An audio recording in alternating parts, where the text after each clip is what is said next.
കവിതയുടെ ആസ്വാദന ടിപ്പണി കേട്ടോ. അപ്പോൾ നിങ്ങൾ പഠിക്കുമ്പോൾ ആ പോയതിൻ്റെ ആസ്വാദന ടിപ്പണി കംപ്ലീറ്റ് പഠിച്ചിട്ടുണ്ടെങ്കിൽ അതിൻ്റെ അകത്ത് 4 വരി ലൈൻ വെച്ച് എക്സാമിൽ ചോദിക്കുവാണെങ്കിൽ ഇതിൻ്റെ അകത്ത് നിന്ന് ഏതെങ്കിലുമൊക്കെ പോയിൻറ്റ്സ് അങ്ങോട്ട് എഴുതി വെച്ചാൽ ആ മീനിങ്സ് അനുസരിച്ചിട്ട് ആ പോയത്തിൻ്റെ സമ്മറി നിങ്ങൾ എഴുതിയാൽ മതി.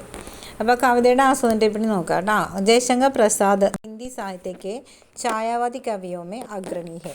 അപ്പോൾ ജയശങ്കർ പ്രസാദ് ഹിന്ദി സാഹിത്യത്തിലെ ഛായാവാദി കവികളിൽ ഏറ്റവും മുന്നിലുള്ളൊരു കവിയാണ്. प्रकृति चित्रण, सौंदर्य वर्णन, प्रकृति का मानवीकरण, काल्पनिकता आदि छायावाद की सभी विशेषताएं मधुकृतु कविता में समाहित है. അപ്പോൾ പ്രകൃതി ചിത്രീകരിക്കുക, സൗന്ദര്യ വർണ്ണന, പ്രകൃതിയെ മാനവീകരിക്കുക, കാൽപ്പനികത, പിന്നെന്താണ് ഛായാവാദത്തിൻ്റെ എല്ലാ വിശേഷതകളും മധുകൃതു കവിതയിൽ ഒന്നിച്ചിട്ടുണ്ട്. കവിതാമേ വസന്ത ഋതുക വർണ്ണന. കവിതയിൽ എന്താണ് വസന്ത ഋതുവിനെ കുറിച്ച് വർണ്ണിക്കുകയാണ്. शिशिर के बाद आई वसंत ऋतु का कवि एक कुड़िया बनाकर स्वागत करता है. അപ്പോൾ ശിശിരത്തിന് ശേഷം വരുന്ന വസന്തകാലം കവി ഒരു ചെറിയൊരു കുടിൽ വെച്ച് കൊടുത്തിട്ട് സ്വാഗതം ചെയ്യുകയാണ്. വസന്ത ഋതുക്കെ ആഗമൻ പർ പ്രകൃതി മേ ഹരിയാലി ചജാത്തി. അപ്പോൾ വസന്ത ഋതുവിൻ്റെ വരവ് കാരണം പ്രകൃതിയിൽ പച്ചപ്പ് നിറഞ്ഞു. എല്ലായിടത്തും പച്ച അതായത് ശുഷ്കിച്ച് ഉണങ്ങി നിന്ന ഒരു പ്രകൃതിയിൽ വസന്തകാലം വരുമ്പോൾ എന്താണ് മുട്ടിട്ട് പൂവിട്ട് തളിരിട്ട് എല്ലാവരും പച്ചപ്പായിട്ട് നിൽക്കും പ്രകൃതി. പേട് പൗതോമേ നയെ പത്തെ, അതായത് വൃക്ഷങ്ങളിലും മരങ്ങളിലെല്ലാം പുതിയ തളിരിലകൾ വരുന്നു. അവർ കലിയാം ഖിൽനെ ലഗത്തേക്ക്, പൂമുട്ടുകൾ വിരിയുന്നു. കവിക്ക് ജീവൻ മേ ബി ആശാക്കി കിരണേ ഫൈലാക്കർ ഉൻകി പ്രേമിക. അപ്പോൾ കവിയുടെ ജീവിതത്തിൽ പുതിയ പ്രതീക്ഷകളുടെ കിരണങ്ങൾ വ്യാപിച്ചുകൊണ്ട് അദ്ദേഹത്തിൻ്റെ പ്രേമിക വന്നു. പ്രേമിക എന്ന് പറഞ്ഞാൽ പ്രേയസി. അദ്ദേഹം വസന്തകാലത്തിനെ ഒരു പ്രേമികയായിട്ടാണ് കാണുന്നത്.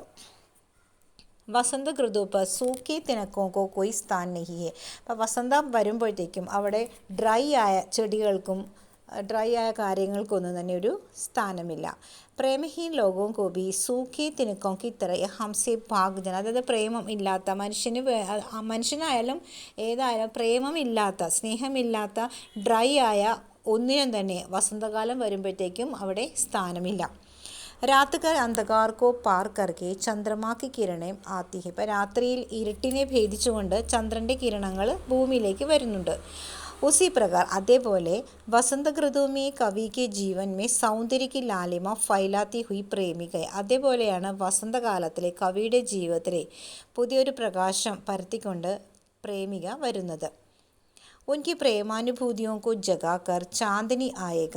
അതായത് അദ്ദേഹത്തിൻ്റെ പ്രേമാനുഭൂതികളെല്ലാം ഉണർത്തിക്കൊണ്ട് ചന്ദ്രൻ വരുന്നു. അവർ രാത്രിക്ക് കണക്കണമേ ഓസിക്ക് ബൂന്തേക്ക് വർഷക്കരകി. രാത്രിയിൽ എന്താണ് മഞ്ഞുതുള്ളികൾ പെയ്യുന്ന പോലെയാണ് അദ്ദേഹത്തിൻ്റെ മനസ്സിലേക്ക് പ്രേമിക വരുന്നത്.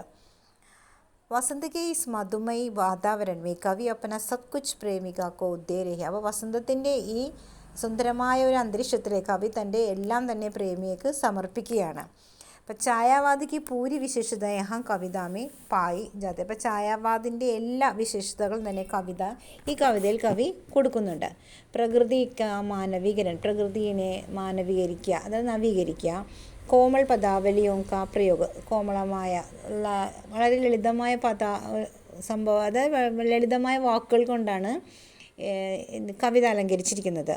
ആദ്യ അത്യന്ത് ഇതെല്ലാം വളരെ സുന്ദരമായി കവിതയെ കാണിക്കുന്നു. ശീർഷക് ബി സാർത്ഥക് ഓർ സംഗത്. പക്ഷേ അതിൻ്റെ ഹെഡിങ്ങും വളരെ അർത്ഥവത്തായ ഒരു ഇതാണ് കവി കൊടുക്കുക. അപ്പോൾ കവി ഭൂമിയിലേക്ക് വരുന്ന വസന്തകാലത്തിനെ കവി എങ്ങനെയാണ് സ്വാഗതം ചെയ്യുന്നതെന്നാണ് ഈ കവിതയിലൂടെ പറയുന്നതും ഈ ആസ്വാദന ടിപ്പണിയിൽ ഉൾപ്പെടുത്തിയിരിക്കുന്നത്.